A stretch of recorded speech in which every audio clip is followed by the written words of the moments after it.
tahun 1773 ini, Parlemen Inggris mengeluarkan undang-undang TEN atau undang-undang TN yang menetapkan pajak pada daerah koloni untuk membayar pajak 2 kali lipat dari harga aslinya.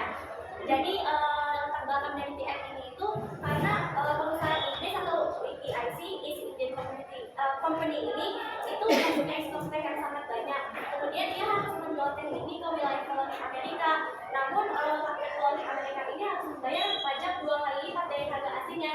Jadi sebagai bentuk protes, rakyat koloni ini membeli teh gundukan lebih banyak daripada membeli teh dari EIC. Dan sebagai bentuk protesnya juga ini, seperti yang digambar ini ada kejadian Boston Tea Party. Boston Tea Party ini dilaksanakan pada 16 Desember 1773 sebagai bentuk protes pada undang-undang teh atau undang-undang TN ini.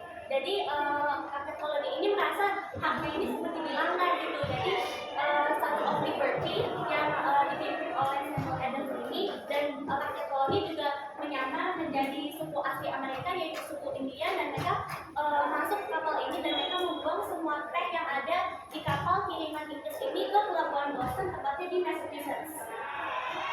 Dan yang kedua ini ada Stamp Act. Pada 1765 Parlemen Inggris ini mengeluarkan undang-undang Stamp Act ini atau undang-undang pajak untuk dokumen-dokumen tertentu. Jadi dokumen-dokumen tertentu yang dimaksud itu seperti surat wasiat, surat hukum, pamflet, bahkan kartu WNI pun juga dikenakan pajak jika ia masuk atau keluar dari wilayah koloni di Amerika Utara.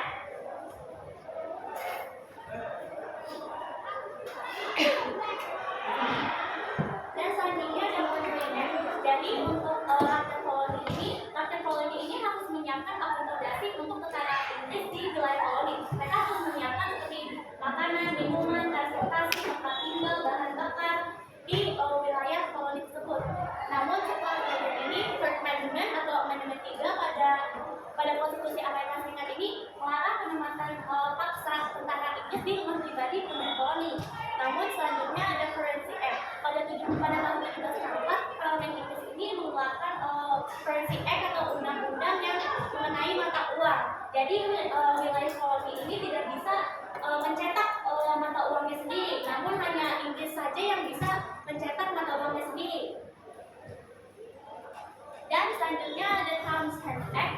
Dan pada tahun 1760, Parlemen Inggris ini mengeluarkan Townshend Act atau undang-undang yang menetapkan pajak terhadap bahan-bahan tertentu seperti kaca, cat, gelas, kayu. Dan beberapa tujuan dari melakukan Townshend Act ini meningkatkan pendapatan di koloni dan juga menciptakan cara yang lebih efektif untuk menegakkan kepatuhan terhadap pasar perdagangan. Kemudian ini adalah berjalannya Kongres Kontinental yang pertama itu pada tahun 1774. Jadi pada Kongres Kontinental pertama ini itu poinnya itu adalah keputusan perdagangan antara wilayah koloni dan Inggris. Dan rakyat koloni ini menuntut agar hak-hak mereka itu diakui oleh pemerintah Inggris. Namun pemerintah Inggris ini menyatakan perangnya terhadap wilayah koloni sehingga orang-orang dari rakyat koloni ini marah. Kemudian adanya Kongres Kontinental kedua pada tahun 1775. Dalam Kongres Kontinental kedua ini, rakyat koloni ini itu tidak mengakui Inggris atau tidak mengakui kekuasaan Inggris lagi di wilayah koloni. Namun di tahun 1776 ada Kongres Kontinental ketiga. Tepatnya pada 4 Juli 1776 adanya juga kayak tokoh-tokoh revolusi Amerika yang penting seperti John Adams dan Thomas Jefferson ini. Inggris ini menyatakan kemerdekaan Amerika atau Declaration of Independence.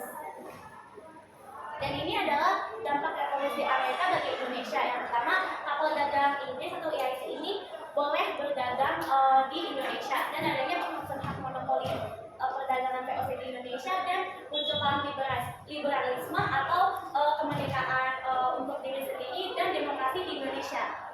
Dan selanjutnya ada dampak revolusi Amerika bagi dunia.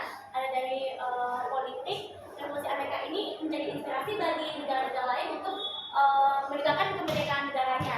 Dan kemudian ada ekonomi. Revolusi Amerika membebaskan koloni dari ketergantungan ekonomi terhadap Inggris dan membuka pasar baru perdagangan bagi negara-negara lain. Dan yang ketiga ada sosial. Revolusi Amerika ini menimbulkan perubahan sosial di Amerika seperti kesadaran akan hak sipil, kesamaan, dan kebebasan. Terus dari